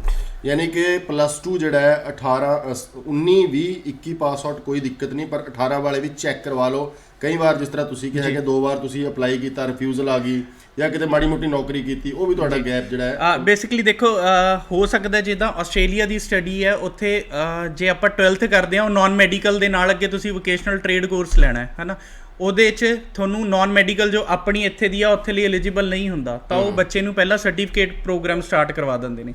ਸਪੋਜ਼ ਕਿਸੇ ਨੇ 12th ਇੱਕ ਜੀ ਕਾਲ ਲੈ ਲਈ। ਹੈਲੋ ਹੈਲੋ ਜੀ, ਹਾਂਜੀ ਬੋਲੀਏ ਸਰ। ਆਪਣੀ ਵਾਰਤਾਲਾਪ ਛੇੜ ਲਈ ਇਹਨਾਂ ਨੇ। ਚਲੋ ਤੁਸੀਂ ਕੀ ਗੱਲ ਕਰ ਰਹੇ ਸੀ? ਬੇਸਿਕਲੀ ਦੇਖੋ ਕੋਈ ਬੱਚਾ ਹੁੰਦਾ ਕਿ ਜਿਹਨੇ 12th ਆਰਟਸ ਦੇ ਨਾਲ ਕੀਤੀ ਹੈ, ਦੈਨ ਉਸ ਤੋਂ ਬਾਅਦ ਉਹਨੇ ਅੱਗੇ ਸਟੱਡੀ ਕਰਨ ਜਾਣਾ ਹੈ, ਬਟ ਇੱਥੇ 3-4 ਸਾਲ ਦਾ ਗੈਪ ਹੋ ਗਿਆ, ਬਟ ਉਹਨੂੰ ਐਕਸਪੀਰੀਅੰਸ ਕਿਸੇ ਵੋਕੇਸ਼ਨਲ ਟ੍ਰੇਡ ਦਾ, ਸਪੋਜ਼ ਕਰੋ ਕੋਈ ਅਸਿਸਟੈਂਟ ਸ਼ੈਫ ਸੀਗਾ ਔਰ ਕੁੱਕਰੀ ਦਾ ਕੋਰਸ ਕੀਤਾ ਹੋਇਆ ਕੋਈ, ਹੈ ਨਾ, ਦੈਨ ਉਹ ਸਟੱਡੀ ਜੋ ਹੈ ਆਸਟ੍ਰੇਲੀਆ ਲਈ ਐਲੀਜੀਬਲ ਨਹੀਂ ਹੈ। ਦੈਨ ਉੱਥੇ ਤੁਹਾਨੂੰ ਕੀ ਹੈ ਕਿ ਡਾਇਰੈਕਟ ਬੈਚਲਰਸ ਦੀ ਜਗ੍ਹਾ ਦੇ ਉੱਤੇ ਸਰਟੀਫਿਕੇਟ ਪ੍ਰੋਗਰਾਮ ਲੱਗ ਜਾਂਦੇ ਨੇ, certificate 4 diploma then advance diploma, ਉਹ 2 ਸਾਲ ਦਾ ਇੱਕ ਪੈਕੇਜ ਬਣ ਜਾਂਦਾ ਹੈ, ਜਾਂ ਫਿਰ ਡਿਪਲੋਮਾ ਲੀਡਿੰਗ ਟੂ ਡਿਗਰੀ, ਤਾਂ ਉਹ ਬੱਚੇ ਵੀ ਐਲੀਜੀਬਲ ਹੁੰਦੇ ਨੇ। ਬਾਕੀ ਇਹ ਦੇਖਣਾ ਪਊਗਾ ਕਿ 18 ਤੋਂ ਬਾਅਦ +2 ਤੋਂ ਬਾਅਦ ਵੀ ਜੋ ਗੈਪ ਹੈ ਉਹਨਾਂ ਦਾ ਉਹ ਜਸਟੀਫਾਈ ਕਰ ਸਕਦੇ ਆ ਕਿ ਨਹੀਂ ਕਰ ਸਕਦੇ। ਜੇ ਵੈਰੀਫਿਕੇਸ਼ਨ ਹੋਵੇ ਉਹਦੇ ਤੇ ਆਪਾਂ, ਕਿਉਂਕਿ ਜਿੰਨੇ ਵੀ ਡਾਕੂਮੈਂਟੇਸ਼ਨ ਹੈ ਚਾਹੇ ਉਹ ਫੰਡਿੰਗ ਨੂੰ ਲੈ ਕੇ ਆ ਚਾਹੇ ਅਕੈਡਮਿਕਲੀ, ਅਸੀਂ ਪਹਿਲਾਂ ਖੁਦ ਵੈਰੀਫਾਈ ਕਰਦੇ ਆ, ਦੈਨ ਹੀ ਅੱਗੇ ਕਾਲਜ ਜਾਂ ਐਮਬੈਸੀ ਦੇ ਵਿੱਚ ਸਬਮਿਟ ਕਰਦੇ ਜੀ। ਕਾਲ ਲਵਾਂਗੇ ਉਸ ਤੋਂ ਬਾਅਦ ਅੱਗੇ ਕੁਝ ਹੋਰ ਸਵਾਲ। ਹੈਲੋ ਜੀ, ਹੈਲੋ ਜੀ, ਸਵਾਲ ਪੁੱਛੋ ਪਲੀਜ਼।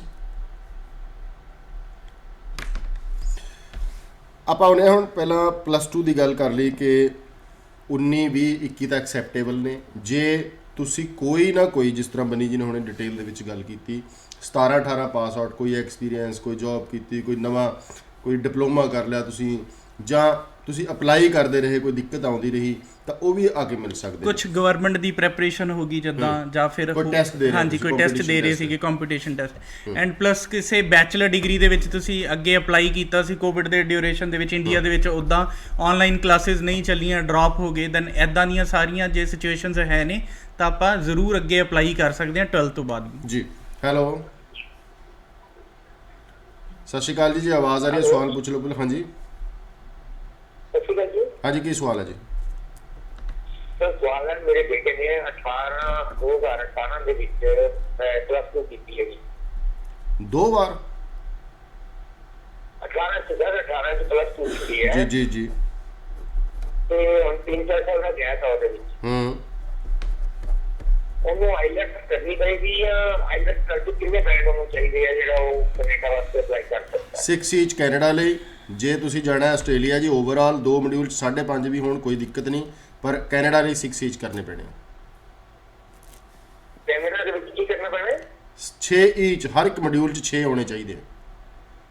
6 ਹੋਣੇ ਚਾਹੀਦੇ। ਪਰ ਜਿਹੜਾ ਉਹਦੇ ਗੈਪ ਹੈਗਾ ਐਕਸੈਪਟੇਬਲ ਹੈ ਉਹ ਜੀ ਤੁਸੀਂ ਜਿਹੜੇ ਵੀ, ਨਹੀਂ ਐਕਸੈਪਟੇਬਲ ਨਹੀਂ ਹੈ, ਜਿਹੜੇ ਵੀ ਕੰਸਲਟੈਂਟਸ ਨੂੰ ਦਿਖਾਓਗੇ ਉਹ ਤੁਹਾਨੂੰ ਇਹ ਜ਼ਰੂਰ ਦੱਸੂਗਾ ਕਿ ਪਹਿਲਾਂ ਉਹਨਾਂ ਨੇ ਕੋਈ ਕੰਪੀਟੀਸ਼ਨ ਲੜਿਆ ਹੈ, ਕੋਈ ਨੌਕਰੀ ਕੀਤੀ ਹੈ, ਘਰ 'ਚ ਕੰਮ ਕਰਾਉਂਦਾ ਰਿਹਾ ਹੈ, ਜਾਂ ਪਹਿਲਾਂ ਕਦੇ ਅਪਲਾਈ ਕੀਤਾ ਹੈ, ਜਾਂ ਕੁਝ ਵੀ ਉਹਨਾਂ ਨੇ ਕੋਈ ਐਸਾ ਜਿਹੜਾ ਹੁਣੇ ਹੀ ਦੱਸ ਕੇ ਹਟੇ ਨੇ, ਤੇ ਕੁਝ ਵੀ ਐਸਾ ਕੀਤਾ ਹੋਵੇ ਜਿਹੜਾ ਇਹ ਜਸਟੀਫਾਈ ਕਰਦਾ ਕਿ ਤੁਸੀਂ ਘਰੇ ਵਿਹਲੇ ਨਹੀਂ ਸੀ, ਕੁਝ ਨਾ ਕੁਝ ਐਕਟੀਵਿਟੀ ਤੁਸੀਂ ਪਾਈ ਸੀਗੀ। ਹੁਣ ਆਪਾਂ ਗ੍ਰੈਜੂਏਸ਼ਨ ਤੇ ਆਉਂਦੇ ਹਾਂ ਜੀ। ਗ੍ਰੈਜੂਏਸ਼ਨ ਜਿਹੜਾ ਹੈਗਾ 50% ਦੇ ਨਾਲ ਕੋਈ ਵੀ ਗ੍ਰੈਜੂਏਟ ਵਿਅਕਤੀ 8-10 ਸਾਲ ਦੇ ਤਜਰਬੇ ਨਾਲ, ਨਾਟ ਗੈਪ, ਉਹ ਅਪਲਾਈ ਕਰ ਸਕਦਾ। ਬਿਲਕੁਲ ਕਰ ਸਕਦਾ ਸਰ। ਔਰ ਚਾਂਸਸ ਕਿੰਨੇ? ਦੇਖੋ ਬੇਸਿਕਲੀ ਅਕੈਡਮਿਕਲੀ ਜੇ ਬੱਚਾ ਕਿਤੇ ਦੇਖੋ ਟਾਈਮ ਹੋ ਚੁੱਕਿਆ, ਮੈਚੁਰ ਸਟੂਡੈਂਟ ਹੈ, ਆਇਲਸ ਥੋੜਾ ਵਧੀਆ ਹੋਣਾ ਚਾਹੀਦਾ ਉਹਨਾਂ ਦਾ, ਜਿੱਦਾਂ 6.56 ਇਨ ਈਚ ਹੈ, ਐਂਡ ਪਰਸੈਂਟੇਜ ਜੋ ਹੈ 50% ਹੈ, ਕੋਈ ਇਸ਼ੂ ਨਹੀਂ ਹੈ। ਕਿਉਂਕਿ ਦੇਖੋ ਜੇ ਆਪਾਂ ਸਪੋਜ਼ ਕਰੋ BA ਦੇ ਵਿੱਚ ਨਾਰਮਲ BA ਕੀਤੀ ਹੈ, ਉਸ ਤੋਂ ਬਾਅਦ ਐਕਸਪੀਰੀਅੰਸ ਉਹਨਾਂ ਦਾ ਕਿਸੇ ਮੈਨੇਜਰ ਲੈਵਲ ਜਾਂ ਅਸਿਸਟੈਂਟ ਮੈਨੇਜਰ ਦਾ ਰਿਹਾ, ਦੈਨ MBA ਦੇ ਲਈ ਉਹ ਡਾਇਰੈਕਟ ਐਲੀਜੀਬਲ ਨੇ, ਤਾਂ ਵੀਜ਼ਾ ਚਾਂਸਸ ਬਿਲਕੁਲ ਬ੍ਰਾਈਟ ਰਹਿੰਦੇ ਨੇ। ਕਿਉਂਕਿ ਇੱਥੇ ਵੀ ਉਹ ਬੱਚੇ ਨੇ ਸਪੋਜ਼ ਗ੍ਰੈਜੂਏਸ਼ਨ ਕੀਤੀ ਇੰਡੀਆ ਦੇ ਵਿੱਚ, ਉਹਨੇ ਦੇਖਿਆ ਕਿ ਮੇਰੀ ਜੋ ਸੈਲਰੀ ਹੈ ਨਾ ਉਹ ਜਸਟੀਫਾਈ ਨਹੀਂ ਹੋ ਪਾ ਰਹੀ, ਇੰਨੇ ਸਾਲ ਹੋ ਚੁੱਕੇ, ਕਿਉਂਕਿ ਉਸ ਦੇ ਵਿੱਚ ਸੈਲਰੀ ਸਲਿੱਪਸ ਲੱਗਦੀਆਂ ਨੇ। ਸਪੋਜ਼ ਕਿਸੇ ਬੱਚੇ ਦੀ 40-50 ਹਜ਼ਾਰ ਸੈਲਰੀ ਹੈ, ਦੈਨ ਉਹ ਜਸਟੀਫਾਈ ਨਹੀਂ ਕਰ ਪਾ ਰਿਹਾ ਕਿ ਮੈਨੂੰ 10 ਸਾਲ ਹੋ ਗਏ, ਮੈਂ ਉੱਥੇ ਹੀ ਅੱਗੇ ਜ਼ਿਆਦਾ ਨਹੀਂ ਵੱਧ ਸਕ ਰਿਹਾ। ਦੈਨ ਉਹ ਬੱਚਾ ਜੇ ਇੰਟਰਨੈਸ਼ਨਲ ਐਕਸਪੋਜ਼ਰ ਲੈਣਾ ਚਾਹੁੰਦਾ, ਉੱਥੇ ਸਟੱਡੀ ਕਰੂਗਾ, ਦੈਨ ਇੰਡੀਆ ਵਾਪਸ ਆਊਗਾ ਅਤੇ ਸੈਲਰੀ ਉਹਦੀ ਇਨਕਰੀਜ਼ ਹੋ ਕੇ ਆਊਗੀ। ਉਹ ਆਪਾਂ SOP ਦੇ ਵਿੱਚ ਵੀ ਕਲੀਅਰ ਕਰਦੇ ਹਾਂ ਕਿ ਆਪਣਾ ਪ੍ਰੋਸਪੈਕਟਿਵ ਕੀ ਹੈ, ਕੱਲ੍ਹ ਉੱਥੇ ਜਾਵਾਂਗੇ, ਵਾਪਸ ਆਵਾਂਗੇ, ਆਪਾਂ ਨੂੰ ਜੋਬ ਦੀਆਂ ਓਪਰਚੁਨਿਟੀਜ਼ ਕੀ ਮਿਲਣਗੀਆਂ, ਸੈਲਰੀ ਪੈਕੇਜ ਵਧੂਗਾ ਨਹੀਂ ਵਧੂਗਾ, ਇਹ ਸਾਰੀਆਂ ਚੀਜ਼ਾਂ SOP ਦੇ ਵਿੱਚ ਵੀ ਕਲੀਅਰ ਹੁੰਦੀਆਂ ਨੇ। ਤਾਂ ਵੀਜ਼ਾਜ਼ ਬਿਲਕੁਲ ਆਉਂਦੇ ਨੇ। ਗੈਪ ਐਵੀਡੈਂਸ ਗ੍ਰੈਜੂਏਸ਼ਨ ਤੋਂ ਬਾਅਦ ਅਸੀਂ ਹਮੇਸ਼ਾ ਕਹਿੰਦੇ ਰਹਿੰਦੇ ਹਾਂ, ਬਹੁਤ ਮੈਚਿਓਰ ਸਟੂਡੈਂਟਸ ਦੇ ਵੀਜ਼ਾਜ਼ ਆਉਂਦੇ ਨੇ, ਉਹ ਹਰ ਕੰਟਰੀ ਲਈ ਹੈ। ਆਸਟ੍ਰੇਲੀਆ ਦੇ ਵਿੱਚ ਵੀ ਬੱਚਾ ਐਲੀਜੀਬਲ ਹੈ, ਚਾਹੇ 10 ਸਾਲ ਦਾ ਗੈਪ ਵੀ ਹੋਵੇ। ਇੱਕ ਵਾਰ ਫਿਰ ਸਟੂਡੈਂਟ ਨੂੰ ਦੱਸ ਦੇਗਾ, ਅੱਜ ਅਸੀਂ ਫਿਊਚਰ ਵਿੰਗ ਨਾਲ ਜਿਹੜਾ ਸ਼ੋਅ ਕਰ ਰਹੇ ਹਾਂ ਸਪੈਸ਼ਲਿਸਟ ਕਰਕੇ ਕਿ ਆਸਟ੍ਰੇਲੀਆ ਜਾਣਾ ਚਾਹੁੰਦੇ ਹੋ, ਤੁਸੀਂ ਪਾਸ ਆਊਟ 18, 19, 20, 21 +2 ਤੋਂ ਬਾਅਦ ਤੁਹਾਡੇ ਨੰਬਰ 60% ਨੇ, ਗ੍ਰੈਜੂਏਸ਼ਨ ਦੇ ਨਾਲ ਭਾਵੇਂ 8, 10, 12 ਸਾਲ ਦਾ ਤਜਰਬਾ ਹੈ ਜੈਨੂਨ, ਤਾਂ ਵੀ ਜਾ ਸਕਦੇ ਹੋ। 50% ਗ੍ਰੈਜੂਏਸ਼ਨ 'ਚ ਨੰਬਰ ਚਾਹੀਦੇ ਨੇ। ਇੱਕ ਅਨਾਉਂਸਮੈਂਟ ਆਸਟ੍ਰੇਲੀਆ ਵੱਲੋਂ ਪਹਿਲਾਂ ਇਹ ਹੋਈ ਕਿ ਤੁਸੀਂ ਖੁੱਲ੍ਹਾ ਕੰਮ ਕਰ ਸਕਦੇ ਹੋ, ਉੱਥੇ ਬਾਊਂਡੇਸ਼ਨਸ ਨਹੀਂ ਹੈਗੀ, ਪਰ ਹੁਣ ਦੂਸਰੀ ਬਾਊਂਡੇਸ਼ਨਸ ਇਹ ਵੀ ਤੋੜ ਦਿੱਤੀ ਗਈ ਹੈ ਕਿ ਤੁਸੀਂ ਪੱਲਿਓਂ ਅੰਬੈਸੀ ਫੀਸ ਵੀ ਨਹੀਂ ਭਰਨੀ ਆਸਟ੍ਰੇਲੀਆ ਨੇ 8 ਹਫ਼ਤਿਆਂ ਲਈ ਜੀ। ਅਗਲੇ ਨੈਕਸਟ 2 ਮਹੀਨੇ ਭਰ ਸਕਦੇ, ਮਤਲਬ ਸਿੰਗਲ ਕੇਸ ਵੀ ਸਪੋਜ਼ ਬਿਲਕੁਲ ਸਰ, ਫ੍ਰੀ ਆਫ ਕਾਸਟ। ਹੁਣ ਇਸ ਮੈਂ ਦੂਸਰੇ ਐਂਗਲ ਤੋਂ ਸਵਾਲ ਪੁੱਛਾਂ ਕਿ ਜੇ ਹੁਣ ਕਿਸੇ ਨੇ ਆਸਟ੍ਰੇਲੀਆ ਅਪਲਾਈ ਕਰਨਾ ਹੈਗਾ, ਖਾਸ ਕਰ ਤੁਸੀਂ ਵੀ ਐਡ ਕਰ ਰਹੇ ਹੋ ਆਪਣੀ, ਹੋਰ ਬੜੇ ਸਾਰੇ ਕੰਸਲਟੈਂਟਸ, ਪੇ ਆਫਟਰ ਵੀਜ਼ਾ, 2-3 ਖਰਚੇ ਹੁੰਦੇ ਨੇ ਪਹਿਲਾਂ ਛੋਟੇ-ਛੋਟੇ, ਉਹ ਵੀ ਮਾਫ ਹੋ ਗਏ। ਇਸ ਵਕਤ ਕਿੰਨਾ ਖਰਚਾ ਇੱਕ ਵਿਦਿਆਰਥੀ ਕਰਕੇ ਆਸਟ੍ਰੇਲੀਆ ਅਪਲਾਈ ਕਰ ਸਕਦਾ? ਦੇਖੋ ਬੇਸਿਕਲੀ ਇਨੀਸ਼ੀਅਲ ਪੀਰੀਅਡ ਦੇ ਉੱਤੇ ਬੱਚੇ ਨੇ ਵਿਦਆਊਟ ਐਨੀ ਫੀਸ ਅਸੀਂ ਪੈਕੇਜ ਲੈ ਕੇ ਆਏ ਹਾਂ ਬੱਚਿਆਂ ਦੇ ਲਈ, ਚਾਹੇ ਉਹ ਕਿਸੇ ਵੀ ਸਟੇਟ ਦੇ ਵਿੱਚ ਹੋਵੇ, ਉਹ ਬੱਚਾ ਅਪਲਾਈ ਕਰ ਸਕਦਾ ਹੈ। ਕੋਈ ਫੀਸ ਤੁਸੀਂ ਪਹਿਲਾਂ ਪੇ ਨਹੀਂ ਕਰਨੀ, ਐਮਬੈਸੀ ਫੀਸ ਆਲਰੇਡੀ ਵੇਵਰ ਹੋ ਚੁੱਕੀ ਹੈ, ਮੈਡੀਕਲ ਇੰਸ਼ੋਰੈਂਸ ਵੀ ਅਸੀਂ ਪੇ ਕਰਾਂਗੇ। ਬਟ ਜੇ ਬੱਚਾ ਐਲੀਜੀਬਲ ਹੈ ਤਾਂ, ਕਿਉਂਕਿ ਅਸੀਂ ਵੀ ਇਨਵੈਸਟ ਉਹ ਬੱਚੇ ਦੇ ਉੱਤੇ ਕਰਾਂਗੇ ਜਿੱਥੇ ਕੱਲ੍ਹ ਸਾਨੂੰ ਲੱਗਦਾ ਹੋਊਗਾ ਕਿ ਅਸੀਂ ਰਿਜ਼ਲਟ ਕੱਢ ਸਕੀਏ। ਹਰ ਪ੍ਰੋਫਾਈਲ ਦੇ ਉੱਤੇ ਵੀ ਇਨਵੈਸਟਮੈਂਟ ਨਹੀਂ ਹੋ ਸਕਦੀ। ਤੁਸੀਂ ਇੱਕ ਵਾਰ ਕੇਸ ਅਸੈਸ ਕਰਵਾਓ, ਦੈਨ ਉਸ ਤੋਂ ਬਾਅਦ ਹੀ ਅਸੀਂ ਤੁਹਾਨੂੰ ਗਾਈਡ ਕਰ ਸਕਦੇ ਹਾਂ ਕਿ ਅਸੀਂ ਆਫਟਰ ਵੀਜ਼ਾ ਪੇਮੈਂਟ ਦੇ ਵਿੱਚ ਇਹਨੂੰ ਕਰਾਂਗੇ ਕੇਸ ਨੂੰ ਕਿ ਨਹੀਂ ਕਰਾਂਗੇ। ਜੀ ਕਾਲ ਲਵਾਂਗੇ ਜੀ। ਹੈਲੋ, ਸਤਿ ਸ਼੍ਰੀ ਅਕਾਲ ਜੀ, ਆਵਾਜ਼ ਸੁਣ ਪਾ ਰਹੇ ਹੋ? ਹਾਂਜੀ, ਕੀ ਸਵਾਲ ਹੈ ਜੀ? ਸਰ ਅਸੀਂ ਪੰਜਾਬੀ ਦੇ ਤੋਂ ਗੱਲ ਕਰ ਰਹੇ ਹਾਂ ਜੀ। ਹਾਂਜੀ ਸਰ, ਇੱਕ ਪ੍ਰੋਫਾਈਲ ਪੁੱਛਣਾ ਸੀਗਾ ਕਿ ਉਹ ਕੈਨੇਡਾ ਸਟੱਡੀ ਵੀਜ਼ਾ ਦੀ ਐਲੀਜੀਬਿਲਟੀ ਹੈਗੀ ਆ? ਪੁੱਛੋ ਜੀ, ਪੁੱਛੋ। ਸਰ ਮੇਰੇ ਵਾਈਫ ਨੇ 2014 ਚ BSc ਨਰਸਿੰਗ ਕੀਤੀ ਸੀਗੀ, ਤੇ ਉਹਨਾਂ ਦੇ 70% ਤੋਂ ਪਰਸੈਂਟੇਜ ਹੈਗੀ ਉਹਦੇ ਵਿੱਚ, ਤੇ ਉਸ ਤੋਂ ਬਾਅਦ ਉਹਨਾਂ ਨੂੰ ਜੌਬ ਕੀਤੀ ਜੀ ਹੁਣ ਤੱਕ, ਤੇ ਉਹ ਹੁਣ ਜੌਬ ਕਰਦੇ ਨੇ ਮੈਡੀਕਲ ਕਾਲਜ ਚ as a lecturer, salary account ਚ ਆ ਰਹੀ ਹੈ, ਤੇ ਉਹਨਾਂ ਦੇ 6.5 ਓਵਰਆਲ ਨੇ, ਨਾਨ ਰੈਜ਼ੀਡੈਂਟ 6 ਈਚ, ਤੇ ਵਨ ਟਾਈਮ ਇੱਕ ਵਰਕ ਪਰਮਿਟ ਦਾ ਲੈ ਲਿਆ 17-18 ਦੇ ਵਿੱਚ ਉਹਨਾਂ ਦਾ ਰਿਫਿਊਜ਼ਲ ਸੀਗਾ, ਬਟ ਉਹ ਅਸੀਂ ਸ਼ੋਰ ਨਹੀਂ ਹੈਗੇ ਵੀ ਉਹ ਰਿਫਿਊਜ਼ਲ ਹੈਗਾ ਸੀ ਜਾਂ ਨਹੀਂ। ਉਹ ਅਸੀਂ ਹੁਣ ਤੁਸੀਂ ਕੀ ਚਾਹੁੰਦੇ ਹੋ, ਇਹ ਪ੍ਰੋਫਾਈਲ ਨੂੰ ਸਟੱਡੀ ਵੀਜ਼ਾ ਤੇ ਭੇਜਣਾ ਚਾਹੁੰਦੇ ਹੋ? ਹਾਂਜੀ। ਨਹੀਂ ਬ੍ਰਦਰ, ਮੈਂ ਇਸ ਤੋਂ ਪਹਿਲਾਂ ਕਿ ਫਿਊਚਰ ਵਿੰਗ ਵੱਲੋਂ, ਕਿਉਂਕਿ ਇਹ ਟੀਮ ਵੀ ICCRC ਟੀਮ ਹੈ, ਮਾਰਾ ਟੀਮ ਹੈ ਇਹਨਾਂ ਕੋਲ, ਉਸ ਤੋਂ ਪਹਿਲਾਂ ਮੈਂ ਆਪਣਾ ਨਿੱਜੀ ਤਜਰਬਾ ਦੱਸ ਦੇਣਾ, ਤੁਸੀਂ ਰੋਂਗ ਟਰੈਕ ਤੇ ਹੋ। ਤੁਸੀਂ ਵਿਦੇਸ਼ ਸਟੱਡੀ ਵੀਜ਼ਾ ਤੇ ਜਾ ਸਕਦੇ ਹੋ, ਪਰ ਧੱਕੇ ਖਾਣ ਦੀ ਜ਼ਰੂਰਤ ਨਹੀਂ। ਪਹਿਲਾਂ ਤਾਂ 17 ਜਨਵਰੀ ਲਾਸਟ ਡੇਟ ਸੀ ਨੈਨੀ ਵਾਸਤੇ, ਤੁਸੀਂ ਮਿਸ ਕਰਤੀ ਹੈ। ਬਹੁਤ ਸਾਰੀਆਂ ਐਪਲੀਕੇਸ਼ਨਾਂ ਲਈਆਂ ਗਈਆਂ ਸੀਗੀਆਂ, ਫਿਰ 2700 ਐਪਲੀਕੇਸ਼ਨਾਂ ਲਈਆਂ, ਹੁਣ 17 ਤਰੀਕ ਲਾਸਟ ਲੰਘ ਕੇ ਹਟੀ ਹੈ। ਤੁਸੀਂ ਕਿਸੇ ਚੰਗੇ ਕੰਸਲਟੈਂਟਸ, ਈਵਨ ਫਿਊਚਰ ਵਿੰਗ ਵਰਗੇ ICCRC ਮੈਂਬਰਾਂ ਨੂੰ ਮਿਲ ਕੇ ਇਹ ਪਤਾ ਕਰੋ ਕਿ ਕਿਹੜੀ ਸਟੇਟ ਦੇ ਵਿੱਚ ਇਸ ਵਕਤ ਜਿਹੜੀ ਨਰਸਿੰਗ ਦਾ ਕਿੱਤਾ ਡਿਮਾਂਡ ਦੇ ਵਿੱਚ ਹੈ। ਬਹੁਤ ਜ਼ਿਆਦਾ ਵੀਜ਼ੇ ਲੱਗ ਰਹੇ ਨੇ, ਤੁਹਾਡੀ ਪ੍ਰੋਫਾਈਲ ਬਹੁਤ ਗੁੱਡ ਹੈ, ਤੁਸੀਂ ਕਿਉਂ ਸਟੱਡੀ ਵੀਜ਼ਾ ਤੇ ਜਾਣਾ ਚਾਹੁੰਦੇ ਹੋ?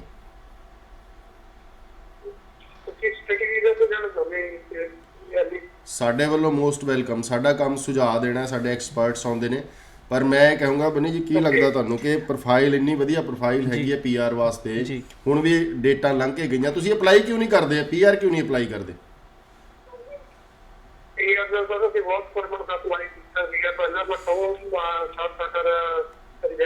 ਨਹੀਂ, ਤੁਹਾਨੂੰ ਕਿਸੇ ਚੰਗੇ ਕੰਸਲਟੈਂਟਸ ਨੇ ਰਾਏ ਨਹੀਂ ਦਿੱਤੀ। ਹੁਣ ਚੇਂਜਸ ਆ ਗਈਆਂ ਨੈਨੀ ਦੇ ਕੋਰਸ ਦੇ ਵਿੱਚ, ਬਹੁਤ ਵੱਡੇ ਪੱਧਰ ਦੇ ਉੱਪਰ ਤਬਦੀਲੀਆਂ, ਨਰਸਸ ਦੀ ਬਹੁਤ ਡਿਮਾਂਡ ਹੈ। ਤੁਸੀਂ ਹਲੇ ਵੀ ਕਿਸੇ ਚੰਗੇ ਕੰਪਨੀ ਨੂੰ ਇੱਕ ਵਾਰ ਫ੍ਰੀ ਆਫ ਕਾਸਟ ਬਿਨਾਂ ਪੈਸੇ ਦਿੱਤੇ ਅਸੈਸਮੈਂਟ ਕਰਾ ਲਓ, ਤੁਹਾਡੇ ਕੋਲ ਹੈ, ਆਪਸ਼ਨ ਹੈ।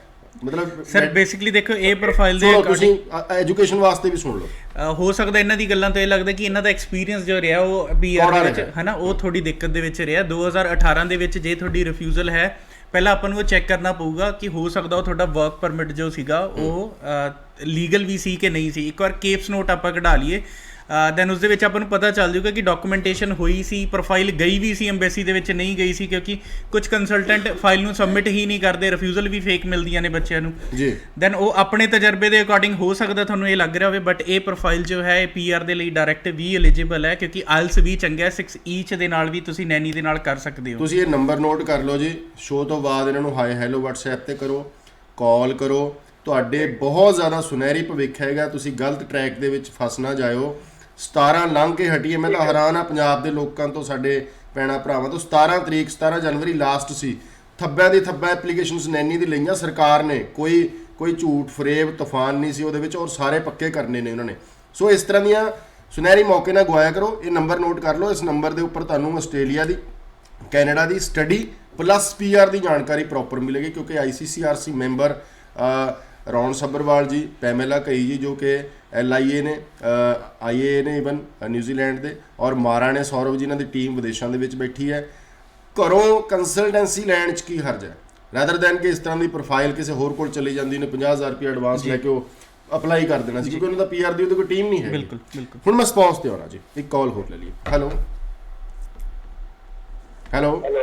ਹਾਂਜੀ, ਸਤਿ ਸ਼੍ਰੀ ਅਕਾਲ ਜੀ। ਹਾਂਜੀ, ਲਾਈਵ ਤੋਂ ਬੋਲ ਰਹੇ ਜੀ, ਕੀ ਸਵਾਲ ਹੈ? ਕਿਹੜੇ ਕੰਟਰੀ ਦਾ ਜੀ?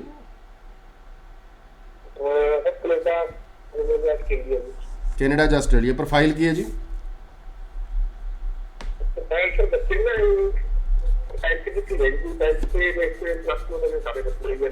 ਨਹੀਂ, 10th ਕੀਤੀ ਹੈ ਕੋਲ? 10th ਕੀਤੀ ਹੈ? ਸਾਡੀ ਬੇਨਤੀ ਹੈ ਜੀ, ਕਿਤੇ ਵੀ ਟੱਕਰ ਨਹੀਂ ਮਾਰਨੀ, ਕਿਸੇ ਨੂੰ ਪੈਸੇ ਨਹੀਂ ਦੇਣੇ, ਕੋਈ ਕਾਗਜ਼ ਨਹੀਂ ਦੇਣਾ, ਕੋਈ ਵੀਜ਼ਾ ਨਹੀਂ ਲੱਗਦਾ, ਕੋਈ ਕੈਟਾਗਰੀ ਨਹੀਂ ਅਜਿਹੀ ਜਦੋਂ ਤੱਕ ਉਹ +1 ਜਾਂ +2 ਨਹੀਂ ਕਰ ਲੈਂਦੇ। ਚੰਗੇ ਕੰਸਲਟੈਂਟਸ ਦੀ ਰਾਏ ਲੈ ਕੇ ਫੇਰ ਹੀ ਭੇਜਣਾ। ਸਕੂਲਿੰਗ ਵੀਜ਼ਾ ਇਸ ਟਾਈਮ ਹਰ ਦੇਸ਼ ਦਾ ਬੰਦ ਹੈ। ਪੈਸਾ ਨਾ ਫਸਾ ਲੈਣਾ, ਕਿਸੇ ਗਲਤ ਐਡ 'ਚ ਨਾ ਜਾਣਾ, ਇਹ ਸਾਡੀ ਇੱਕ ਰਾਏ ਹੈਗੀ ਹੈ ਤੁਹਾਨੂੰ। ਸੋ ਸਮਾਂ ਘੱਟ ਹੈ ਜੀ, ਆਪਾਂ ਆਨੇ ਸਪੌਸ ਵੱਲ। ਸਪੌਸ ਨੂੰ ਕਿਵੇਂ ਦੇਖਦੀ ਹੈ ਫਿਊਚਰ ਲਈ? ਸਰ ਸਪਾਊਸ ਕੇਸਿਸ ਸਾਡਾ ਬੜਾ ਜੋ ਕਨਫਿਊਜ਼ ਹੁੰਦਾ ਹੈ। ਇੱਕ ਕੋਲ ਜਾਂਦੇ ਆ, ਪਾਸਪੋਰਟ ਦੇ ਨਾਮ ਚੜਾਓ, ਸਾਲ ਪੁਰਾਣੀ ਉਹ ਲੈ ਕੇ ਆਓ ਜੀ, ਤੁਹਾਡਾ ਸਪੌਸ ਪੈਸੇ ਕਮਾਉਂਦਾ ਹੋਵੇ ਜੀ, ਫਲਾਣਾ ਹੋਵੇ ਜੀ, ਸਹੀ ਰਹਿ ਕੀ ਹੈ? ਸਰ ਦੇਖੋ, ਡਾਕੂਮੈਂਟੇਸ਼ਨ ਜੋ ਹੁੰਦੀ ਹੈ, ਮੈਰਿਜ ਬਿਲਕੁਲ 1 ਸਾਲ ਪੁਰਾਣੀ ਚਾਹੀਦੀ ਹੈ। ਹੋ ਸਕਦਾ ਕਿਸੇ ਨੇ ਰਜਿਸਟਰ ਨਾ ਕਰਵਾਈ ਹੋਵੇ, ਉਹ ਅਦਰਵਾਈਜ਼ ਅਲੱਗ ਗੱਲ ਹੈ ਨਾ, ਕਿ ਆਪਣੇ ਕੋਲ ਗੁਰਦੁਆਰਾ ਸਰਟੀਫਿਕੇਟ 1 ਸਾਲ ਪੁਰਾਣਾ ਹੈ, ਦੈਨ ਮੈਰਿਜ ਜੋ ਰਜਿਸਟਰ ਹੋਈ ਹੈ ਉਹ ਆਦੀ ਡੇਟ ਦੇ ਵਿੱਚ ਹੋਈ ਹੈ, ਤਾਂ ਉਹ ਕੋਈ ਇਸ਼ੂ ਨਹੀਂ ਹੈ। ਬਾਕੀ ਅਦਰਵਾਈਜ਼ ਸਪਾਊਸ ਕੇਸਿਸ ਦਾ ਐਕਸਪੀਰੀਅੰਸ ਸਾਡਾ ਜੋ ਹੈ ਉਹ ਬਿਲਕੁਲ ਹਰ ਪ੍ਰੋਫਾਈਲ ਰਿਜ਼ਲਟ ਜੋ ਆਏ ਨੇ ਉਹ ਪੋਜ਼ਿਟਿਵ ਆਏ ਨੇ, ਕਿਉਂਕਿ ਪ੍ਰੋਫਾਈਲਸ ਜੋ ਅਸੀਂ ਪਹਿਲਾਂ ਵੀ ਕਿਹਾ ਕਿ ਕੁਆਲਿਟੀ ਪ੍ਰੋਫਾਈਲਸ ਜੋ ਹੁੰਦੀਆਂ ਨੇ ਉਹ ਹੀ ਲੈਂਦੇ ਆ, ਰਿਜ਼ਲਟ ਪੋਜ਼ਿਟਿਵ ਆਉਂਦੇ ਨੇ। ਸਪਾਊਸ ਕੇਸਿਸ ਦੇ ਵਿੱਚ ਕੋਈ ਐਦਾਂ ਨਹੀਂ ਹੁੰਦਾ, ਕੋਈ ਬੱਚੇ ਕਹਿੰਦੇ ਨੇ ਕਿ ਮੇਨ ਐਪਲੀਕੈਂਟ ਦੀ 50% ਹੈ, ਸਪਾਊਸ ਕੇਸ ਲੱਗ ਜਾਊਗਾ। ਜੋ ਐਪਲੀਕੇਸ਼ਨ ਹੈ ਉਹ ਮੇਨ ਐਪਲੀਕੈਂਟ ਦੇ ਅਕੋਰਡਿੰਗ ਹੀ ਚੱਲਣੀ ਹੈ, ਦੂਜਾ ਤਾਂ ਡਿਪੈਂਡੈਂਟ ਹੀ ਹੈ। ਡਿਪੈਂਡੈਂਟ ਦੇ ਕਿਹੜੇ ਡਾਕੂਮੈਂਟ ਸੋਲਿਡ ਚਾਹੀਦੇ? ਦੇਖੋ ਬੇਸਿਕਲੀ ਜੇ ਮਿਨੀਮਮ 12th ਦਿਖਾ ਸਕਦਾ ਬੱਚਾ, ਡਿਪਲੋਮਾ ਕੀਤਾ ਹੋਇਆ, ਗ੍ਰੈਜੂਏਸ਼ਨ ਕੀਤੀ ਹੋਈ, ਤਾਂ ਬਹੁਤ ਵਧੀਆ, ਕਿਉਂਕਿ ਹਰ ਯੂਨੀਵਰਸਿਟੀ ਉਹਨਾਂ ਨੂੰ ਫਿਰ ਐਂਟਰਟੇਨ ਕਰਦੀ ਹੈ, ਚਾਹੇ ਉਹ ਮੈਲਬਨ ਵੀ ਹੋਵੇ। ਬਾਕੀ ਅਦਰਵਾਈਜ਼ ਜੇ ਕੋਈ ਡਿਪੈਂਡੈਂਟ ਹੈ, ਉਹਦੀ ਗ੍ਰੈਜੂਏਸ਼ਨ ਨਹੀਂ ਹੋਈ ਵੀ, ਦੈਨ ਉਹਨਾਂ ਨੂੰ ਫਿਰ ਕੰਪਰੋਮਾਈਜ਼ ਕਰਨਾ ਪੈਂਦਾ ਹੈ ਸਟੇਟਸ ਨੂੰ ਲੈ ਕੇ, ਸਿਟੀਜ਼ ਨੂੰ ਲੈ ਕੇ, ਕਿਉਂਕਿ ਕੁਝ ਯੂਨੀਵਰਸਿਟੀਜ਼ ਹੀ ਐਂਟਰਟੇਨ ਕਰਦੀਆਂ ਨੇ ਉਹਨਾਂ ਨੂੰ ਲੈ ਕੇ। ਦੈਨ ਪਲੱਸ ਆ ਗਿਆ ਉਹਨਾਂ ਦੀ ਜੌਬ, ਕਿ ਉਹ ਬਿਲਕੁਲ ਫ੍ਰੀ ਨਾ ਹੋਣ। ਸਪੋਜ਼ ਕਰੋ ਕੋਈ 18-17 ਪਾਸ ਆਊਟ ਹੈ ਡਿਪੈਂਡੈਂਟ, ਜਾਂ 15 ਪਾਸ ਆਊਟ ਹੈ, ਦੈਨ ਉਸ ਤੋਂ ਬਾਅਦ ਉਹਨਾਂ ਕੋਲ ਵੀ ਐਵੀਡੈਂਸ ਹੋਣਾ ਚਾਹੀਦਾ ਜੌਬ ਦਾ, ਐਗਰੀਕਲਚਰ ਦਾ, ਜੇ ਫਾਰਮ ਹੋਣ ਉਹਨਾਂ ਕੋਲ। ਫ੍ਰੀ ਨਹੀਂ ਆਉਣਾ ਚਾਹੀਦਾ, ਕਿਉਂਕਿ ਉੱਥੇ ਜਾ ਕੇ ਵੀ ਤੁਸੀਂ ਵਰਕ ਪਰਮਿਟ 'ਤੇ ਹੀ ਹੋ, ਕਿ ਜੇ ਤੁਸੀਂ ਇੰਡੀਆ ਦੇ ਵਿੱਚ ਹੀ ਕੰਮ ਨਹੀਂ ਕੀਤਾ ਦੈਨ ਉੱਥੇ ਕਿੱਦਾਂ ਐਲੀਜੀਬਲ ਹੋ ਜਾਓਗੇ।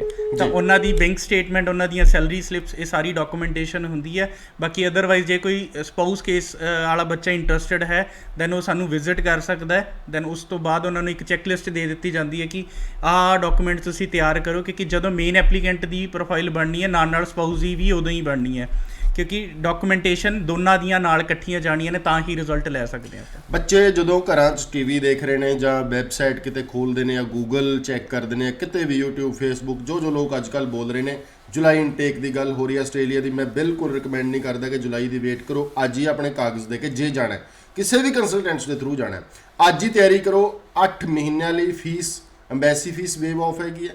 ਫੁੱਲ ਟਾਈਮ ਦੇ ਵਰਕ ਰਾਈਟਸ ਦੇ ਤੇ ਆਸਟ੍ਰੇਲੀਆ ਨੇ। ਵੀਜ਼ਾ ਦੇ ਸਕਸੈਸ ਰੇਟ ਬਹੁਤ ਜ਼ਿਆਦਾ ਹੋਣਗੇ। ਅੱਜ ਅਪਲਾਈ ਕਰੋਗੇ ਤਦ ਜਾ ਕੇ ਜੁਲਾਈ ਤੋਂ ਪਹਿਲਾਂ ਵੀਜ਼ਾ ਆਉਣਾ। ਜਿਹੜੇ ਲੋਕਾਂ ਨੂੰ ਕੰਸਲਟੈਂਟਸ ਜਾਂ ਆਪ ਜਾਂ ਉਹਨਾਂ ਦੇ ਦੋਸਤ ਮਿੱਤਰ ਇਸ ਤਰ੍ਹਾਂ ਗੁੰਮਰਾਹ ਕਰਨ ਕਿ ਬੜਾ ਟਾਈਮ ਪਿਆ ਹੈ, ਉਹਨਾਂ ਨੇ ਬਹੁਤ ਵੱਡਾ ਧੋਖਾ ਖਾਣਾ ਹੈ। ਕਿਹੜੀਆਂ ਚੇਂਜਸ ਆਉਣੀਆਂ ਮਹੀਨੇ ਬਾਅਦ 2 ਬਾਅਦ, ਇਹਨਾਂ ਦਾ ਇੰਤਜ਼ਾਰ ਨਾ ਕਰੋ। ਬਹੁਤ ਸੁਨਹਿਰੀ ਮੌਕਾ ਇਸ ਵਕਤ, ਅਪਲਾਈ ਕਰੋ। ਥੈਂਕ ਯੂ ਜੀ। ਇਹ ਫਿਊਚਰ ਵਿੰਗ ਤੋਂ ਬਣੀ ਜੀ ਸੀਗੇ, ਜਿਨ੍ਹਾਂ ਦਾ ਆਫਿਸ ਇੱਕ ਮੋਹਾਲੀ ਦੇ ਵਿੱਚ, ਇੱਕ ਆਸਟ੍ਰੇਲੀਆ, ਇੱਕ ਕੈਨੇਡਾ ਦੇ ਵਿੱਚ ਹੈਗਾ। ਮਾਰਾ ਟੀਮ, ICCRC ਟੀਮ ਹੈ। ਵਧੇਰੇ ਜਾਣਕਾਰੀ ਲਈ ਤੁਸੀਂ ਇਹਨਾਂ ਨੂੰ ਸੰਪਰਕ ਕਰ ਸਕਦੇ ਹੋ। ਅੱਜ ਦਾ ਸ਼ੋਅ ਇੱਥੇ ਖਤਮ ਕਰਾਂਗੇ। ਆਪਣੇ ਦੋਸਤ ਰਣਬੀਰ ਸਿੰਘ ਨੂੰ ਆਗੇ ਦੇ ਧੰਨਵਾਦ।